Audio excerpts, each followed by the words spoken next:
speak? And he said, no, I want you to come preach. And I said, no, you want proclamation. And he said, no, I want you to come preach. And then I realized I was talking to a man of God, and usually they don't issue 2 memos, just one, and they only speak one time. So I had to really think about a lot of the issues that had faced me in counseling. One of those, of course, is homelessness, but it was Black History Month, and I was really struggling with the notion that I never gave a sermon. And my husband said, well, tell them about the role that your faith has placed while you're in counsel. I said, okay, well, I can do that. And I remembered I was just re-elected, May 13th. And that's when all the council seats were up. And when you're running for re-election and you have a very spirited race, you know, it's exhausting. And, you know, I hadn't slept in probably the past 2 days. And I got a call, I guess about 4 o'clock in the morning, the night that they had just announced the election results at 10 o'clock. And they said, Councilmember Cole, there has been an officer-involved shooting. An African-American male is dead. And, you know, all I could think or see or taste was the bitterness shattering the soul of somebody. And that was just a Christian mom of me. I really couldn't listen to all the detailed facts that they were telling me. And I was just crushed, not because I knew, you know, who was right and who was wrong. It was just the fact that it had happened, and it was the timing. And so I was finally able to, you know, get out of bed and get to City Hall. But, you know, I was just, Lord, I don't have the strength. I can't do this. Because the phone starts ringing and the press is there, and even I have to go in the back way into City Hall, and they're all out there. And despite the fact that the elections had just happened and all that had been on TV at 10 o'clock, and there was a runoff in the mayor's race, the story that they wanted to talk about was that shooting. So I went in my office, and I shut the door, and it was just, you know, eating at your soul. You know how those things happen. I mean, we had a lot of prayer about a lot of people going through a lot of things. And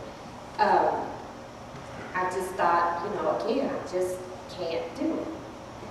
And then finally, you know how and that's why it just breaks my heart. I love to see the young people here singing Amazing Grace and learning scriptures, because gradually, one of the first scriptures that I learned, Proverbs 3, 5, and 6, started coming to me. Trust in the Lord with all your heart.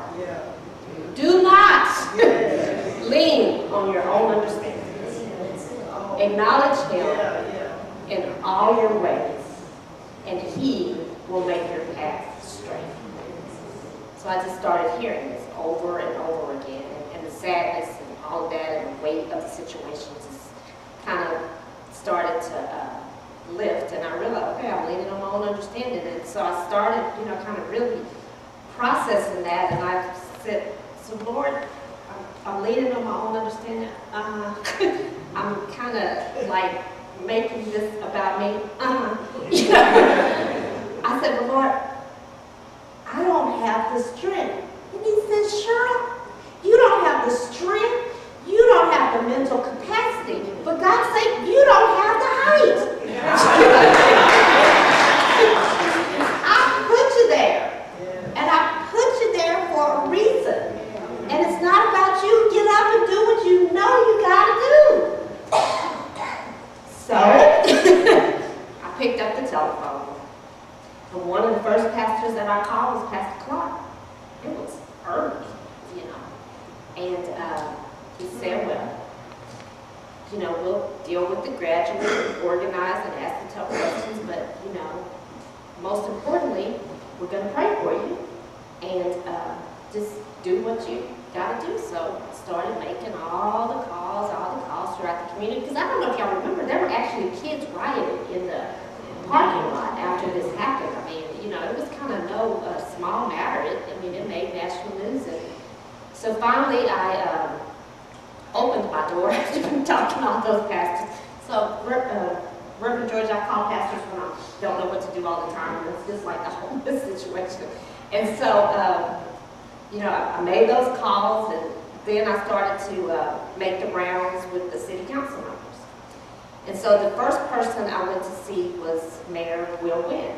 And, Mayor Wynn was just a class act. I mean, he was always a class act for any calamity above all. Y'all might remember how he handled Katrina. I mean, if it was just a problem with the city, he could just really calm nerves and get out front. And I was so glad to just go see him. And he just looked me in the eyes and said, Sheryl, I'm with you.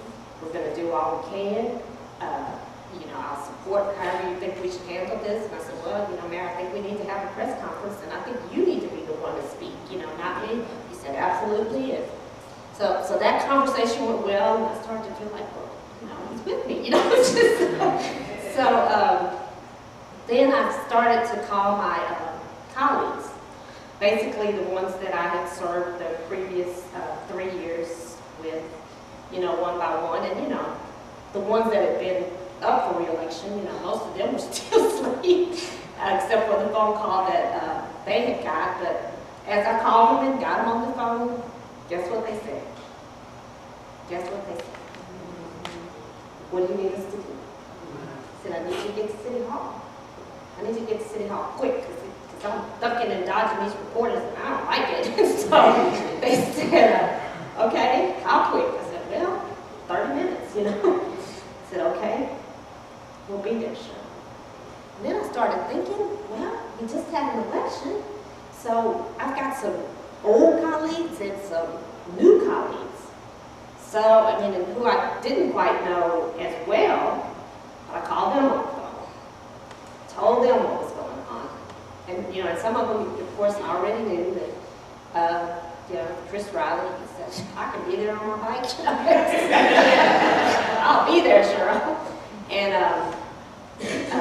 Councilmember Bill Spellman, who had just been elected, well, he teaches, I don't know if y'all know that, but he teaches a class at UT, and he had just got elected, and I didn't really know him as well, and I didn't have his phone number.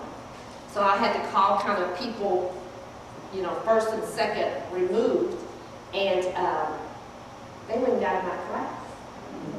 And he was actually, I told the mayor, well, everybody's here, and I felt real blessed for that, but I won't wait for Bill. I just had that in my spirit that we all needed to be standing there. And sure enough, it wasn't 30 seconds later, Bill walked through the door, his hair was all messed up, he was carrying a backpack, his shorts and jeans, he was like, what do you want me to do, Sheryl? I don't want you to do anything. Just, wait for the mayor to speak. And Will did his thing, and, we had to go ahead and deal with that kind of situation. But I can just say that sometimes politicians, you just get tried to your limits. And it helps so much to have a spiritual foundation. And it helps even more to be able to go out into the spiritual community and receive support.